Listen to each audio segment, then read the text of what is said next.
ba ang kwento ng pelikula para may idea po tayong lahat? Okay, itong kwento ng She Who Must Not Be Named ay tungkol sa first ma-introduce sa atin si James Richard Montefalco na hindi naman siya playboy, mapagmahal lang siya sa girls. Madami lang siya magmahal ng girls, gano'n. Hindi, ganun siya magpakita ng love. So, madami na in love sa kanya. Pero ang problema niya ay hindi siya magaling mag-alala ng names. Yan. So, because of that, marami siyang nasasaktan. And then, when he finally said na gusto ko na magbago, gusto ko nang magpakatino, came this mysterious girl na maganda pero hindi niya maintindihan kung bakit gano'n yung pakikitungo sa kanya. So very mysterious at sabi nung girl, I'll make you fall in love with me. So yun, parang gano'n siya. Tapos pero ang rule ni girl ay you must never know my name. Kung bakit, yun yung kailangan yung abangan. Kailangan yung kasi si James, malalaman niya lang kung makompleto niya yung 60 days. So dapat kayo din, kailangan na kompleto niya yung movie. Ayan. Gets po ba? Pwede ma-fall, pero hindi pwede malaman yung pangalan. In short, Yes, then, sir. Okay. So, meron po bang curious thought towards that? We're now opening Colleen the floor to our friends for the press. Anyone? Yeah, meron na tayong line-up. The Okay. first question will come from Alan Sancon. Concise daw yung question dapat. Gano'n concise? Paki-spell po. Joke. Tanong ko lang, hindi kasi parang very, kumbaga malawak yung mga character ninyo dun sa ipinakita. Nice guy, cool guy, di ba? Pero siguro, dahil first or second question ako, I would like to ask kung ano yung particular na role nyo at ano yung connection nyo sa isa't isa. Not giving too much of your character and giving too much of the story. Siguro starting with Lady Martin, na magkasama yung pangalan nila ni Kitch Minamoto. Ex po ako ni Seth sa movie. Shocking. Ayun po, isa ako sa ex niya.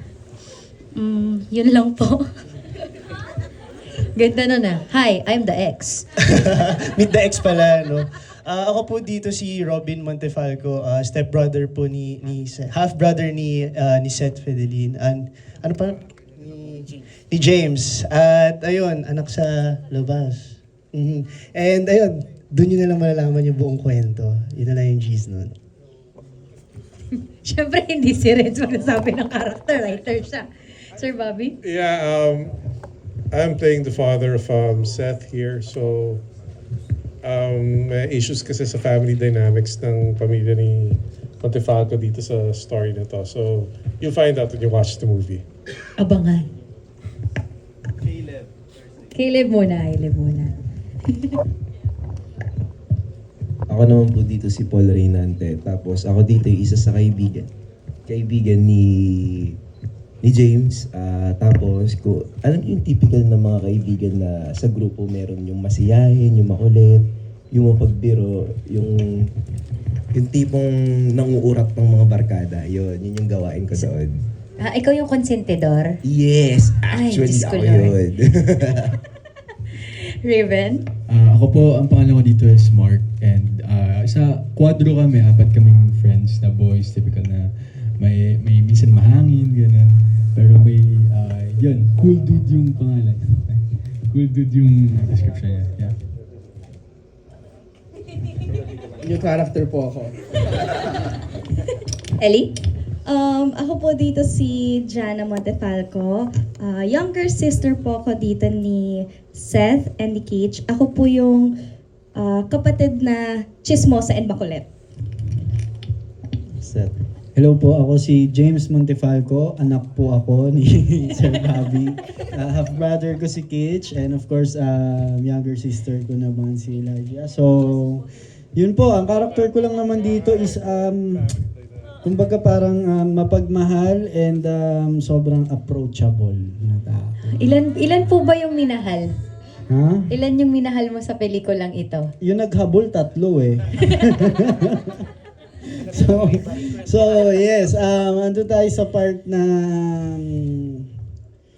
sobrang mapagmahal at approachable tayo. And may reason kung bakit ganun si James. Abangan. So, yes. Abangan.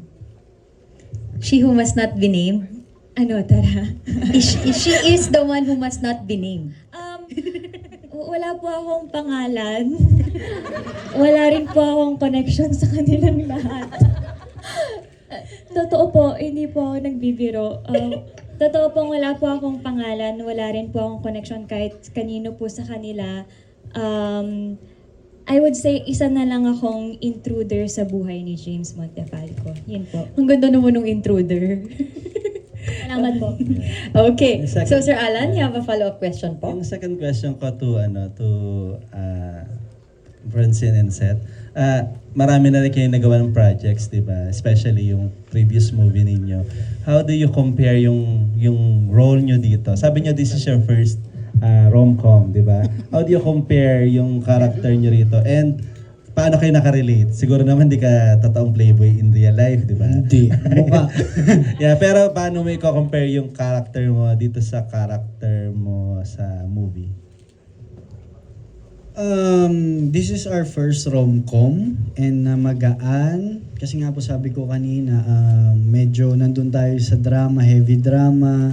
Nandun tayo sa horror side, thriller side. So, nung ginawa po namin to, talagang sobrang thankful kami. Kaya lang na parang isa to sa mga gusto namin na role daw gampanan. And kung yung characters namin, anong pagkakahalin tulad sa totoong kami, siguro ako, for me, Seth and James, sobrang malayo na in terms of family then, ang pinagkaparehas ng siguro ni Seth at ni James is may barkada sila. At yung barkada na yun, yung barkada ko, personal kong barkada, as is pa rin, na barkada ko pa rin hanggang ngayon, nung high school kami hanggang ngayon. So, 4 of us, sobrang solid. Kami magkakaibigan dito, parang siguro lumaki kami ng sabay-sabay. And yun lang naman. Sa family, mayroon kumpletong pamilya, si Seth at si James din, pero may conflict and yeah, yung may problema. Yun lang naman po yung pagkakaparehas ng character namin. Yes. Yung sa akin po, pero pwede naman po girl na lang po muna, no? Pang-describe lang. Kasi girl lang din po yung pangalan ko sa script. So, sa lahat po nung scenes namin, so may James, tas line niya, tas girl, ako lang po yun.